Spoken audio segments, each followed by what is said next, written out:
This is the story of my life for who I am today. It all began in my elementary days. I was joining pageants back then, and I also never forget to focus for my studies. Because of this, not only in pageants I received awards, but also academic awards. This made my parents happy and proud of me, to the point that they imagined me having a good career plan in the future, like being a college graduate from a big university that has Latin honors. What matters to me the most was their happiness. Just seeing them like that makes me contented.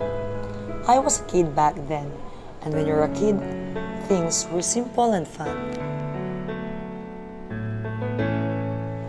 It was time to move up into a new challenge, the high school life. My goal was to focus for my studies, but suddenly, my first day, I was elected as the president of the class. For me, it was such an honor, for when time passed that year, I got a taste of what being a leader is like. I did not do it just for myself, but also for the people who elected and trusted me. This helped me grow as a servant leader throughout the year. It was my second year in high school, and I was longing to be a servant leader again. I then decided to join the Cadet Officers Qualifying Course in the Aerospace Cadets of the Philippines. I was actually technically under the Philippine Air Force. Little did I know, I was starting to love the idea of me being a soldier one day.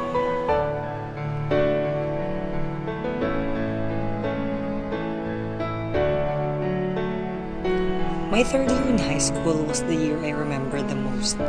I was discouraged when I was demoted from being the wing intelligence to Alpha Squadron commander of the unit. But to be honest, that didn't stop me. That setback actually pushed me to go even further to what I can do.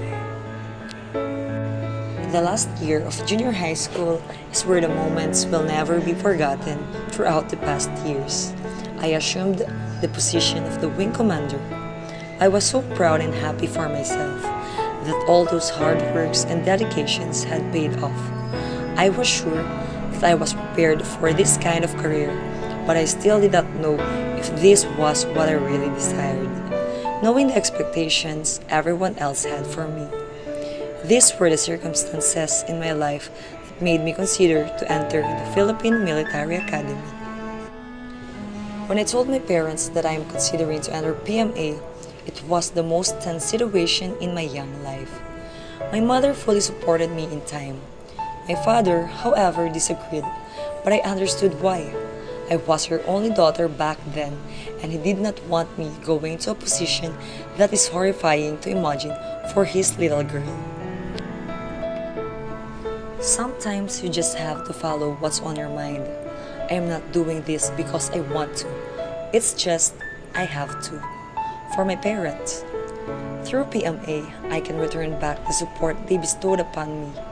They would not think about my tuition, my living situation, or allowance because that would be all taken care of by PMA.